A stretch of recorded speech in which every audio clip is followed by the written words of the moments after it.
Welcome to week 16 of 16 weeks of SATs. Now, technically, this is the final week of the 16 weeks of SATs videos. So technically it is. And this week, what we're going to be doing is looking at tricky question types. So those questions that crop up in the SATs that haven't been covered previously. Well, one of them has, but question types that crop up linked to place value, decimals, cubed and squared numbers, and those tricky questions that just because of the way they're presented can often throw us as students trying to get the correct answer. So the aim of this week's video is to go over these question types that are presented awkwardly around place value or decimals or whichever strand it may be, and just show you why we don't need to worry about them, why in most cases they're very, very simple, or you just need to do something that you know how to do already. Okay, so it's a really useful video right before your SATs to study, because these question types are very, very simple, and even Merlin can do them if he tried, I'm sure. So it's been a great journey to this point. Later this week and next week, I'm going to put a few other videos on, some shorter ones just in the run up to SATs, just to help us out with a few different question types and some different areas that will help you no end just before your SATs, but won't add anything new. We don't really want to be adding new strategies and new processes in now. We just want to be thinking about just getting those extra 2 or 3 marks if we can. So let's get stuck into this week's video. Have a look at these question types. There aren't really any questions for you to practice. There's a couple of examples, but I've just got lots of different SATs examples for you to see me go through them, and for you to think, yeah, actually, that one's pretty straightforward. I don't really need to worry about it too much. So let's have a look at these tricky question types and see how they aren't that tricky and how they're really just easy marks. So the first question type that we're going to explore today in this video are these. I've got a few examples of these, and they tend to have cropped up more recently in SATs papers, but they're basically place value questions, and they do stump children, where we have, this is a simpler example, so we have 826 equals 800 plus blank plus 6, and obviously the answer is going to be written in this box. And basically all this is doing is testing our understanding of place value. So the number 8, the number 2, and the number 6. Okay, and essentially what it's saying is this number is equal to 800 plus something plus 6. All right, so basically all we've got is understanding what this 8 represents, what this 2 represents, and what this 6 represents. That's all this question is asking. So essentially the 8 represents 800. The 6 that is here represents 6 as it's in the ones column, and then the 2, because it's in the tens column, well, that obviously represents 20. So the answer is going to be 20. So we would write that in here. Okay, so it's very, very simple, and all it's basically saying is that the number is breaking down the value of each digit here into its correct place value. So we could highlight this in blue to show that it was representative. So all that we're basically seeing is that we have the digits 826 as a number. This is worth 800. This is worth 20. And this is worth 6. Just like in all these other examples, if I wrote 76, it's you being able to demonstrate that this is worth 70 and this is worth 6. If we had the number 127, this 1 represents 100, this 2 represents 20, and this 7 represents 7. And that's all these questions are asking you to do. So let's take another couple of examples. So again, these ones are quite typical. And again, the difficulty with this is that we've got a really large number, and I've seen all sorts of examples of children doing column additions and subtractions and everything else.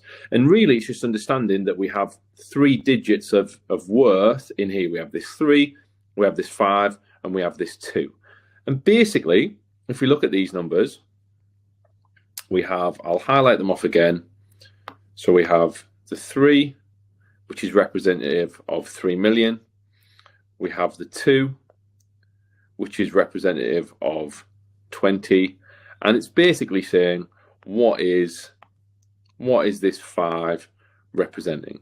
Now, essentially, with the 2, we can just take the digit that we're working with and just go, well, the 2 is worth 20. So everything to the right is going to be included. So we've got 20.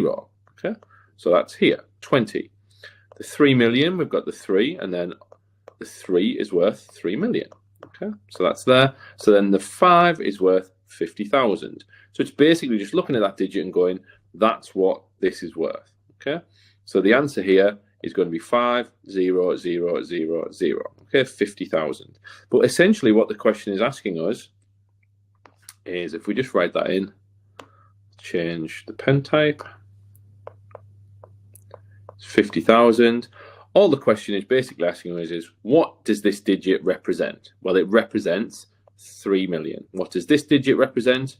Well, it represents 50,000, and it's telling us that this represents 20. Okay, so again, if I was to write another number down, for example, if we said we had 270,005.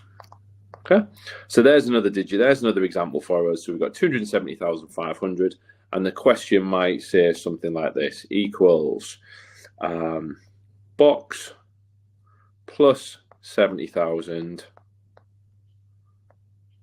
plus 500. So essentially what it would be asking is, well, what is the 2 worth? Well, the 2 is representative of 200,000, isn't it? Because we've got 2, 0, 0, 0, 0, 0. So that answer would just be written in there of 2, 0, 0, 0, 0, 0. Because the 2 is representative of 200,000. The 7 is telling us that we have 70,000. And the 5 is telling us that we have 500. Okay, so essentially these questions are very straightforward to answer. We just need a little bit of practice. And again, another really large number, but once we look at a few of them and see what we need to do, well, we've got a 6, we've got a 2, and we've got a 7. And quite simply, a little bit as well, there's only so much room here that the SATs questions can give you. So nearly all of these larger questions, they're giving you 3 digits to work with. So they're giving you this one, they're giving you the 2, they're giving you the 7, and basically saying, what is each digit worth? Okay, and then there's only so much space here. So they can't put really another digit here because there wouldn't be enough room. So they have to give you 70, which is there. They've given you the 6 million, which is this number. So it's basically going, what is this 2 worth? Well, we've got 6 million, add 70, add, well, it's just 20,000. It's this digit plus every other digit space as a 0. So 0, 0, 0, 0. So it's just 20,000. Very, very simple. Done it again. 20,000, and there's no need to carry out any sort of written strategy for these problems. I'll just write out another one. Let's say it said, let's just go with 904. Let's go 200. Okay, and it says we've got 900,000. Add blank. Just make it a little bit bigger, add 200. Okay, so basically it's saying, what is this 4 worth? Well, it's just worth 4,000, isn't it? So it's 4, and each place value to the right is just going to be a 0, 0, 0, 0. So it's just 4,000. So that answer would be written in there, in the answer box. So we've got 4,000. And all that's really saying is that in this number of 904,200 is that we understand that this is worth 900,000, this is worth 4,000, and this is worth 200, and 4,200 is just all of these added together. Very, very simple. And we should have no problems with these. It's just spotting which digit they're not referencing and then taking every other place as a 0. Very, very simple. Problem solved. So again, if we were just to have a little bit of a look at these, just some examples that I've just quickly rustled up. We've got 7,204. So it's basically saying is made up of, and if you just say it out loud, you can hear the answer. 7,204. So when we say this number, then basically we're writing that digit in here. So that is going to be 200. Very, very simple. We come with this one, 694. So again, it's basically saying we've got the 9, which is the 90, the 4, which is the 4. It's basically place value. Going back to this, if we have hundreds, tens, and ones, so this 6 is worth 600, so we need to show that. That is all this question is asking. And again, this one, we've got 10,306. If we say it out loud, we can hear the answer. We've got the 10,306. So the answer here would be 300. And once you've looked at a few of these and really seen how simple they are, they're very, very easy, and they're no longer tricky. They're just easy marks. Now, the next question type is one that we've covered in other videos, but I really wanted to come back to these because I do think that these are question types that we just need to just familiarize ourselves with in a SATs because they're very common. So again, it's subtraction from whole numbers, subtraction of decimals from whole numbers. And the key bit, without getting into the whole teaching, is just as we start to do the question, is just spotting the decimal number. Okay, so we've got a whole number, we've got a decimal, and the key is just going into decimal, decimal, decimal, and laying the question out simply. So we've got decimal,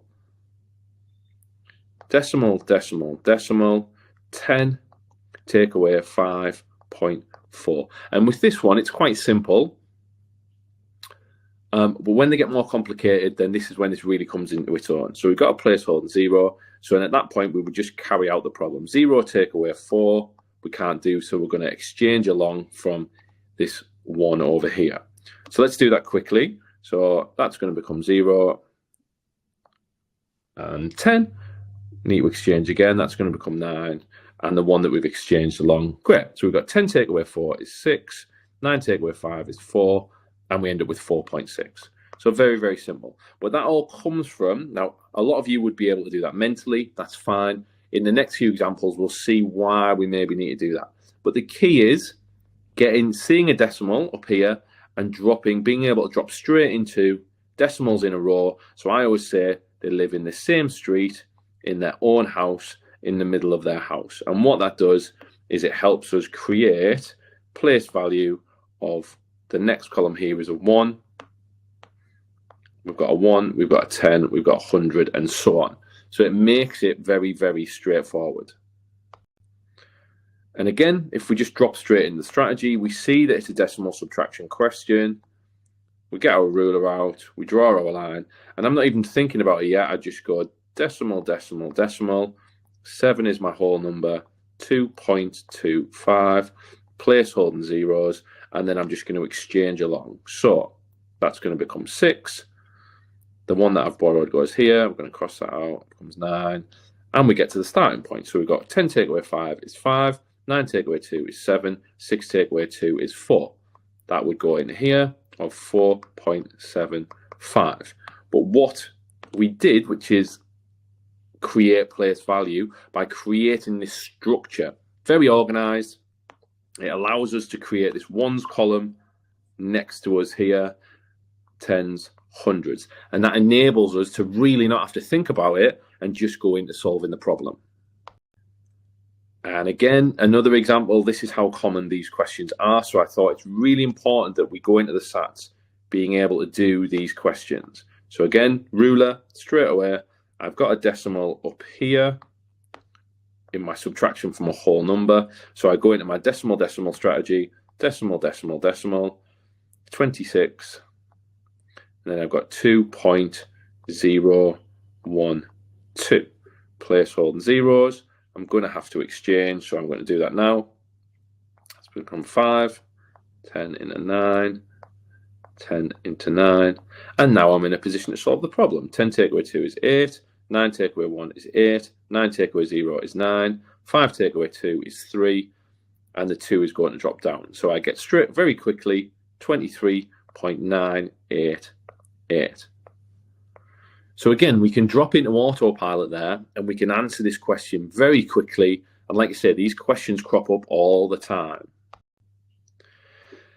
And as I'm setting this video up, this is a great example for you. Just pause it and have a go at these yourselves. We're not going to go through too many question practices at the end today. So again, automation. I'm not even really thinking too much about the question. Decimal, decimal, decimal. 8 is going to go here. 5.123. Placeholding zeros. and we just go into the automatic process of exchanging along. And then we can answer the question. 10 take away 3 is 7. 9 take away 2 is 7. 9 take away 1 is 8. 7 take away 5 is 2. Very simple. 2.877.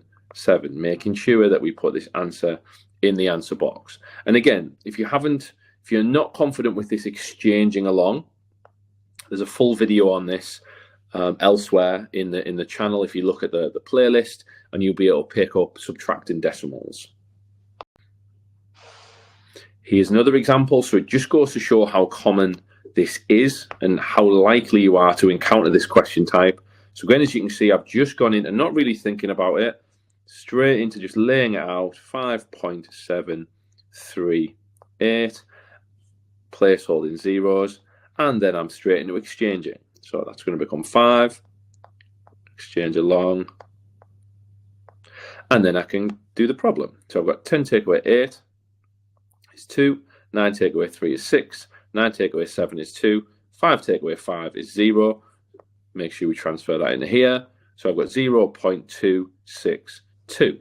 Very, very simple. But again, I haven't really used the real win here is showing that I can lay things out effectively and then do the borrowing along or the exchanging. And ultimately, that's it. That's the test, because here, all we're doing is 10 take away 8, 9 take away 3, 9 take away 7. Very, very easy maths.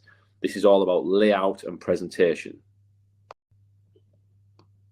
And again, this is probably the most, I wouldn't say the most difficult, but the one probably with the most complex numbers that I've found as an example. So again, I see decimals, I see that it's a subtraction. So I just go straight into laying this out. So let's get my pen. There we go. Decimal, decimal, decimal. Now I'll have a look. So we've got 29.5, take away 16.125. The key bit being the fact that I've laid place value out. I now have a clear ones, tens, and hundreds column. So the place value is structurally sound. I can now add in my place value, my placeholder zeros, and I can exchange. All right, I'm going to need to borrow from here. That becomes 4. 9, and then we're in a position to solve it again. Okay, so you should be okay with everything to this point. 10 take away 5 is 5, 9 take away 2 is 7, 4 take away 1 is 3, 9 take away 6 is 3, 2 take away 1 is 1. So we get 13.375. 13, just going to rub that out because we don't want to make it look like we've added a decimal in. 13.375. Very simple, very effective, but these question types crop up a lot, so it's really important that we can use this strategy effectively. And just to finish with, you may encounter addition ones, okay? Addition versions of this, and that's very, very likely too. Again, this is question 7 in the paper. We see a decimal. I'm not even really thinking too much about what the question is. I just know that I've got decimals, so I do decimal, decimal, decimal, 7.8, add 6.953, placeholding zeros, and we're just going to add. 0 add 3 is 3, 0 add 5 is 5, 8 add 9 is 17, so we're going to carry the 1, and then we've got basically 7 add 6 is 13, add the 1 is 14. Very simple. Make sure we transfer that answer, 14.753. Very simple, very effective, and another easy mark on your way to 40.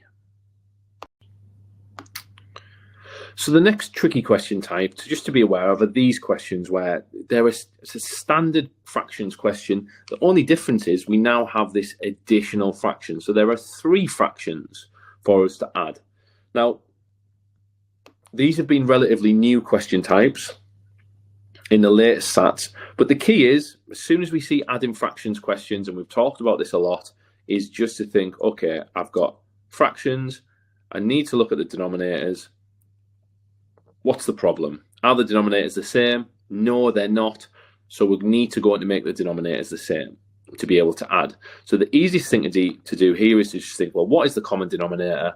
We should obviously be able to see that the common denominator here really, or the easiest one to get to, is 18. Okay, so we're going to need to adjust these fractions to get to 18. So for example, there's no real strategy for laying this out, but essentially if you were to drop and make some notes, you would be like, right, okay, if I've got 2 over 6, how do I get that to 18? Well, 6 to 18 is times 3, so then that's going to be 2 times 3, which is 6. So I've got this one, so I've done that really well, so I've got that one. I've already got 5 18ths up here, so we've got those two. I just need to work this one out. So 1 over 3, how do I get that to an 18th? Well, 3 to 18 is times 6, so 1 times 6 is 6, so I now have my other fraction, which is 6 over 18. So essentially now I'm just adding 5, 6, and 6. So 6 and 6 is 12, add the 5 is 17, so I have 17 over 18, and we need to add that into the answer box. So we've got 17 over 18. And again, there's a little bit, the thing with this question here is it's just more awkward than anything, because with a column addition or something, you've got a really neat line, your decimals, whatever it is, and it's very structurally sound. With this, you are going to have to make some sort of random notes, and everyone's is going to be slightly different. But essentially, you're trying to convert everything to 18ths. So we're going to need to times this one by 3, and we're going to need to times this one by 6. Okay, so as long as you know your table, you're going to get this and answer it very quickly. And again, this variation, slightly different because we have a whole number. But the beauty is here is that, I hope you've seen this, is that at this point, our denominators are the same. So I would just focus at this point on solving this part of the question, and then we can just add the whole number in a minute. So essentially we've got, okay, what is 2 over 7, add 5 over 7? Well, that's very, very simple because the denominators are the same. So we have 7 over 7, which is equal to 1. So this is worth 1, and this is worth 1. So we have 1 add 1.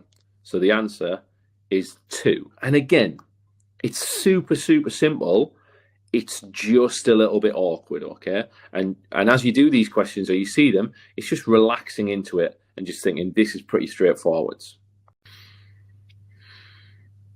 Okay, again, so just 2 examples. So again, with this one, a little bit like the one we've just done, we've got a whole number and then we've got 2 fractions. Now, if you had denominators that were different, you'd have to go through the process of finding a common denominator. But again, we're just going to keep this whole number separate for a second and just focus on the fact that let's add this bit up first.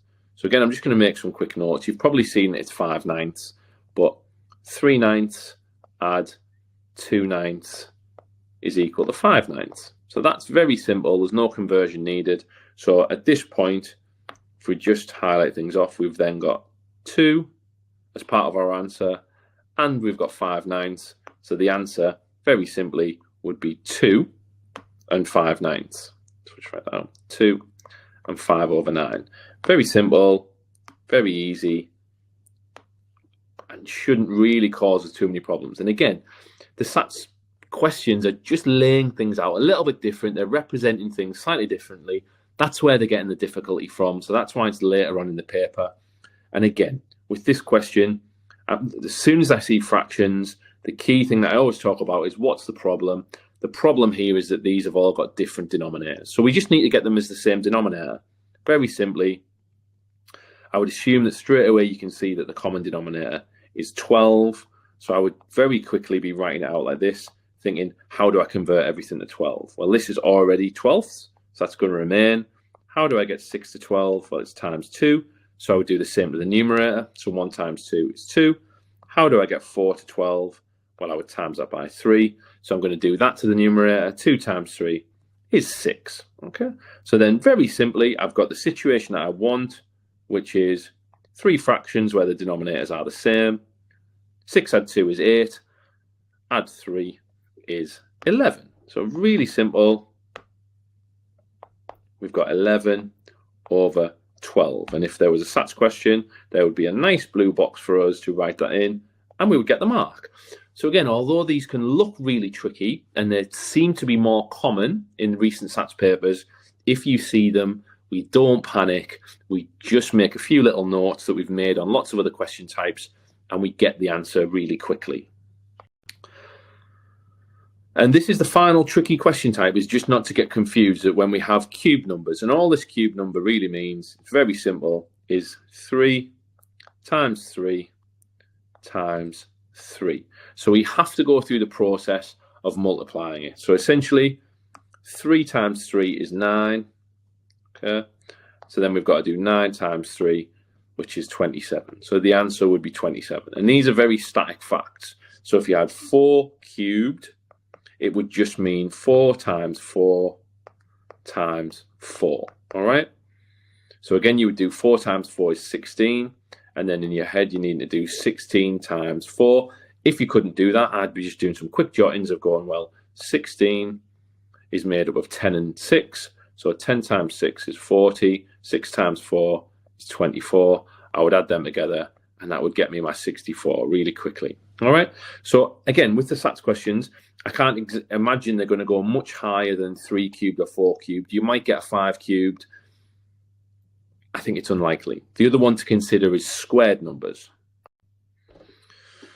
So again, our cubed and squared numbers. So we might have 2 squared, 4 squared, 7 squared, anything really. And all they basically mean, as you're probably aware, is 2 times 2. So that's 4. 4 squared is 4 times 4, which is 16. And then again, 7 squared. Squared just means times itself. 7 times 7 is 49. Okay, so it's to the power of 2. So we've got 2 lots of them. To the power of 2, we've got 2 lots of them. Power of 2, 2 lots of them.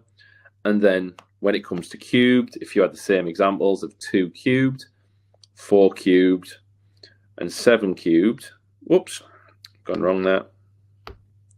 7 cubed, which we won't get into. Again, all the representation is 2 times 2 times 2. And again, 4 times 4 times 4. So we need to do this bit first, get the answer, and then times it by 2. We need to do this bit first. Yep, so 2 times 2 is 4, times 2 is 8. 4 times 4 is 16, as we did on the other one, times 4 is 64. All right. So again, very simple, very stock answer. And if you get one, the answer is just what the answer is. You need to know what that squared means times itself.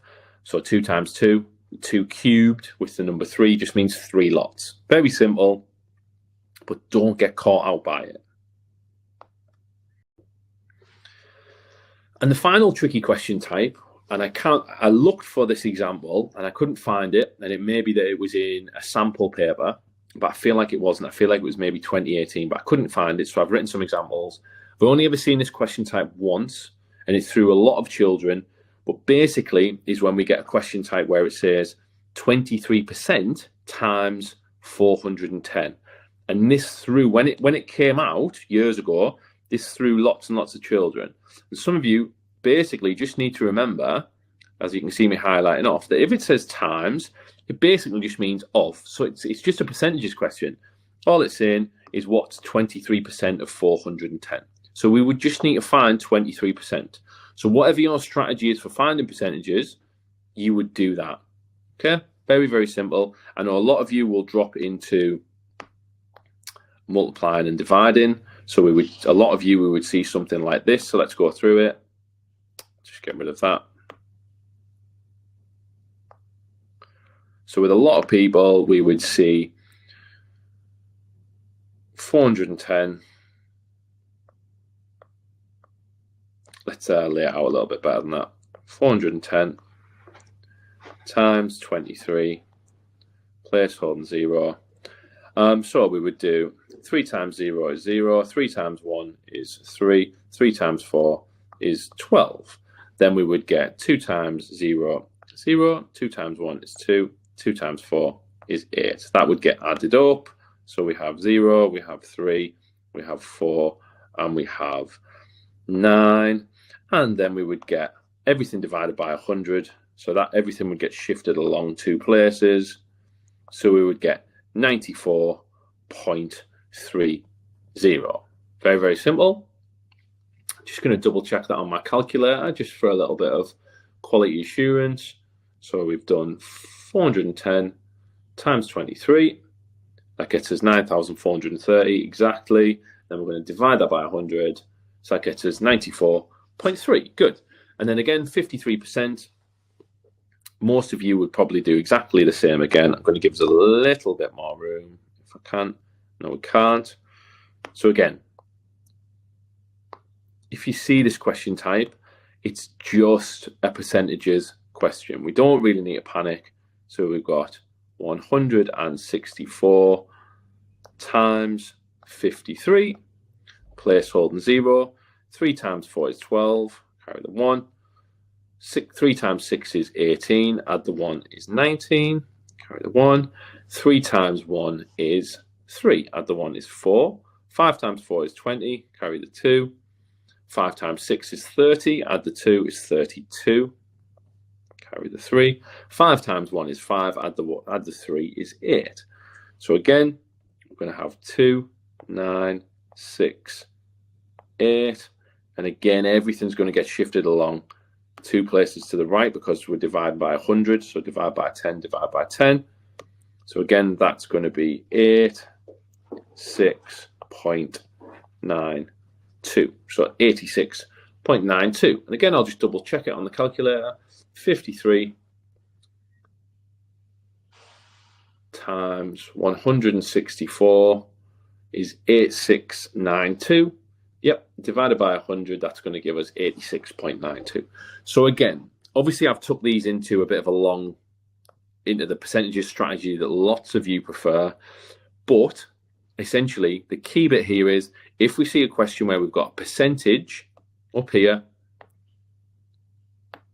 this percentage, highlighter, this percentage, and we see times, all times is basically saying to us is of. Okay, 23% of 410, 53% of 164. Okay, so again, potentially tricky because of how it's presented, but basically it's asking us to find the percentage, which you can all do. So another tricky question type solved, and another easy mark for you guys when it comes to your SATs. So those tricky question types, not so tricky after all. I would expect that you would agree with that right now. So, those place value ones are dead straightforward. It's just the first time we see them, we think, oh, what do I need to do here? And in reality, in most instances, it's just being able to look at that question and go, this digit means that, this digit means that, and this digit means that. So they're very, very straightforward. But my biggest one is the decimal subtraction. Those questions, quite often you can get 2 or 3 of them, maybe even 4 or 5 of them in a SATs question, in a SATs paper. So they're definitely worth being able to do and practicing because there's more than 1 mark available for being able to do that, okay? Because you're going to get 5 or 6 questions. And again, those percentages ones, a percent times something completely through thousands and thousands of pupils that year, when really all it's saying is of. So it's just find that question type.